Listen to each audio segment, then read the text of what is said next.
Akka mul'atan Oromoo fayyaa nagaa nagayni isin badhaadha bakka jirtan cufatti nagayni Rabbi isin biraa jiraatu irra waa lamarraa hin xiqqoo dubbadha tokko waa'ee warroonni ollaa kun jechoota isaan Oromoo irra daddarbachaa jiranii fi waa'ee dirree dhaatirraan dubbadha.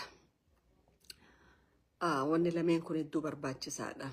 Warri ollaa keenya lameen kun ollaan lama qubannu kililii shanii fi warri isaa kun maaliif Oromootti akkanatti afaan daddabruun barbaachise? Dilli tuffii kun eessaa dhufe, dilli arrabaa kun eessaa dhufe kajuun kaan waan dirree dhawaatirratti Oromoo irra godhaa jiran numa dubbanna hin usnu maaliif dhugaan guyyaa tokko bakka ni gaya Oromoon ganna 27 kawayyaanidhaan yookaan EPRDF wayyaanee qofaa miti OPDO irraa kanas qabatee ganna 27 rakkoo fi gadadoo inni keessa ture ni beeyna akkamitti ka dhumarratti maal akka ta'es ni beeyna jechuudha.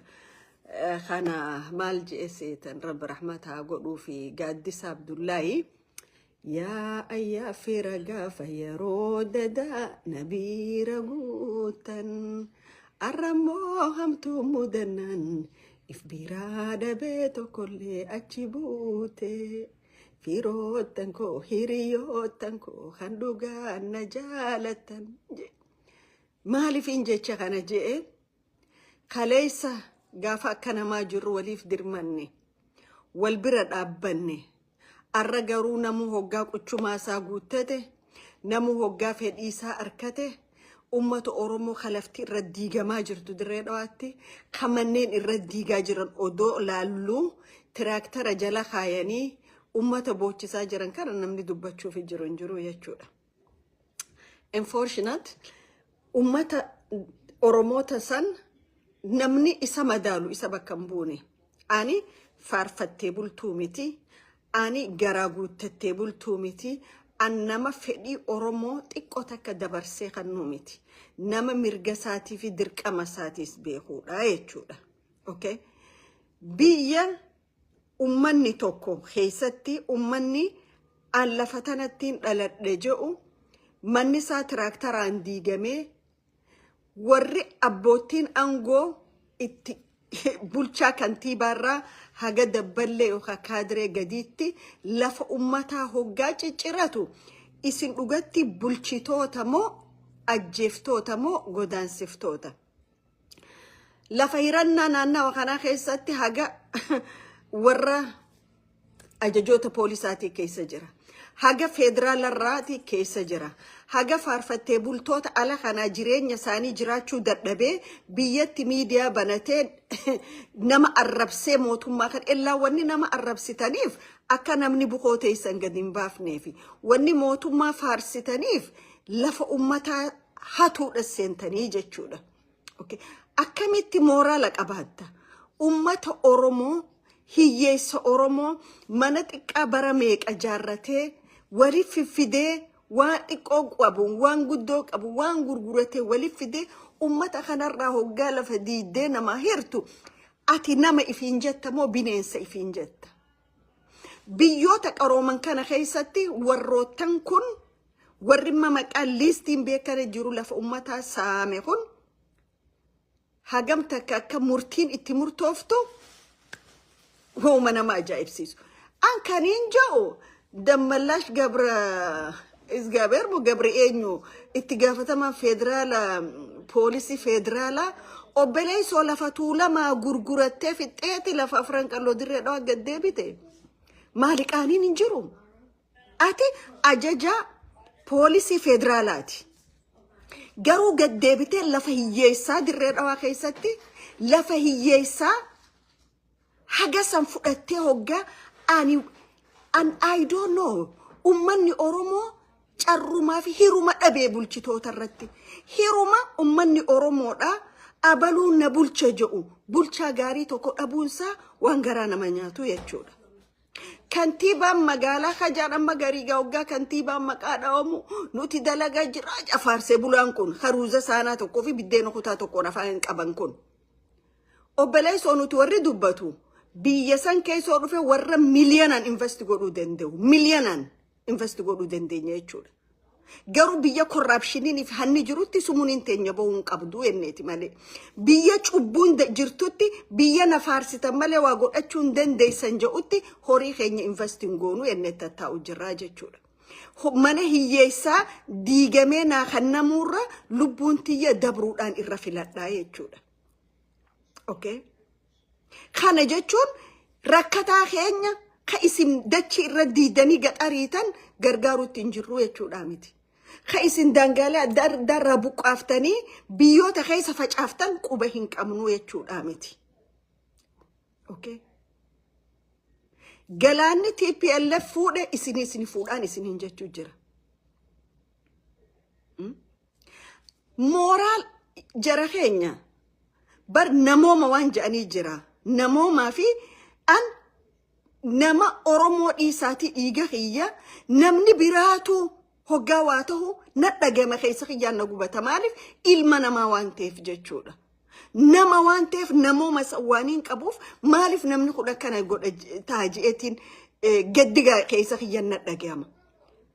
Garuu bulchitoota dirree dhawaatanii gubbaa haga gadiitti lafa ummataa saamtanii ummata manarra diidanii warra achi keessa majority godhuu barbaadaniif lafa ummataa kana ummata Oromoo dhiiga boochisaa jirtanii jechuudha. Isin Oromoon aladdu'u Oromoon fannifamu dhimman qabda maaliif warra biraati hojii Oromoo ajjeesaa waan jirtaniif. Biyya san keessa silaa dhugaan jiraate hayni jiraate manguddoo Oromoo ganna 25 itti faraddanii tahumaan godhin dhalattoota naannawa sanii Adam Allaale Soomaaltichi halkanii guyyaa Oromoo arrabsu fair and freely biyya san keessan deemu jechuudha. Maaliif isin warra corruptionaan guutame gubboodhaan guutame poolis itti gaafatamaan poolisa keessanii kantiibaan keessan itti gaafatamaan biltsiginnaa itti aanaan kantiibaa keessanii warra corruptionaa fi gubboodhaan guutame jechuudha. Miti jaagabbaati. Waan isin qabaattoota dhiisaati hojii godhu jirtan akka namni hin beekne seetanii. Maaliif mootummaan Jabuutii naannawa kanarra fookas godhe achirratti horii gannaquu barbaade. Maaliif dirreen dhawaa ija mootummaa Jabuutiitiif ija isaa keessa seenti. Ta'isaa ittiin deebi'a. Kilaaboota kanatti hin deebi'a. Maaliif taati? Arra namni Oromoo akka fedhetti arrabsu keessaa fi alaa mirga qaba. Intala dheengadda USA irraa galfattan walliftuudhatee ettan san intalti san social media kanarratti Oromoo dhiiga dabarteeti lafa irra gaxarrabsuun turre. Warra akkas Oromoo arrabsu airportitti ilillii fuutanii simattanii jechuudha. Warra garuu waan biraa jedhu achi fuutanii awuziin neexanii jechuudha. Rabbiin awuziin addunyaa akhiraa keessaa isin hin baasini. Dirree dhawaatti Oromoo arrabsuuf ati kabajaadha qabda. Ni jaalatamta. Maaliif saba kana saayikoloojii isaa cabsuu akka inni iftuffatee jiraatu godhu akka inni mataa qabatee jiraatu godhu ka ajjeesanillee akka dhiini isaan baane godhuun hojii bulchitoota naannawa saniiti. Qaceelfama bulchitoota naannawa saniiti jechuudha. Bulchaan naannawa sanii waan tokkorraa bareeda. Uffatee dhedheeraatee waltajjiirra dubbatee haasa'uurraa ni bareeda.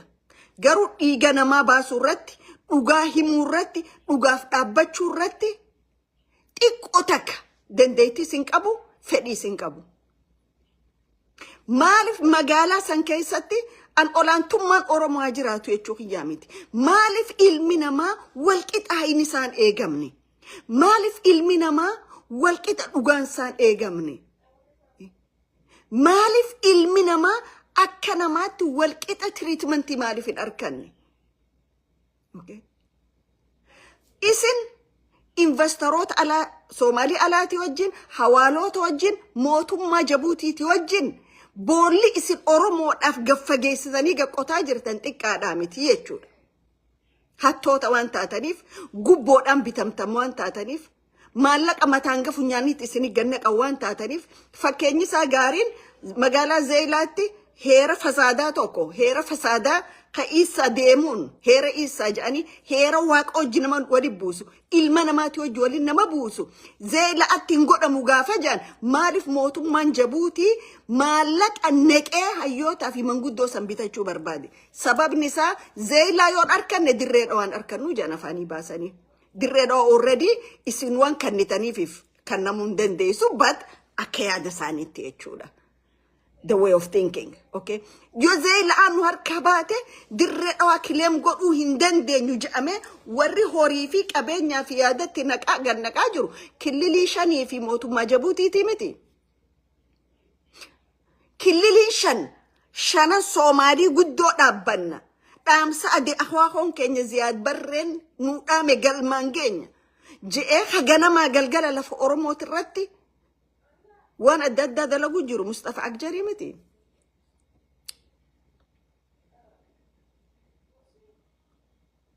مالف كانت شوفا ديمو بروي توكو زونين بها هوغانا نقابو نما إساف دبتو هنقابو إيرا توكو إيرو غانجو أن إيرتي دبرتي چالتين أمانو هوغانسا إيراتي هوغانسا دبرتي چالتين أمانو لچو والكت ديمن غروك أرومينا في قوتما وللرقبانتين أمانة زوني بها خيسات أكا إيرتي تاكا شافي أوروميا بكمبوني وخا أوروميا بها بكنغوني پرپز لين أقوتاني متي مالف خاتق أقوق أمك أبو متا خيسا قد أويتاني أچود أكا أبوتي قداخ الريو أكا هيجالوتي في أكا باتي أرغيتي أچود لفر نما دقوقو في نما قلچو ريكاردي غاري لاتك أبدان كان أوبيديون أوكي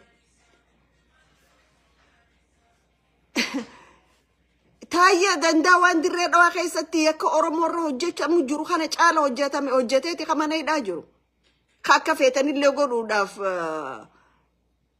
anytime waa godhuuf illee fedhii qabdan yakka dirree dhawaatti hojjetamu jiru kana caala hojjete taayya nama tokko individual tokko waaje dirree dhawaa keessa garuu lootee galtoonni saba Oromoo guutuu irratti miti yakka hojjechaa jiran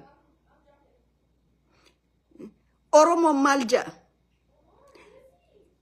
namni yo namarra jige namaan narraa kaasaa okay namni gaarri yo narra jige namaan narraa kaasa isin Oromoon gaafa akka gaaraatti isinirra jige eenyu ka isinirraa kaasu laallaa jechuudha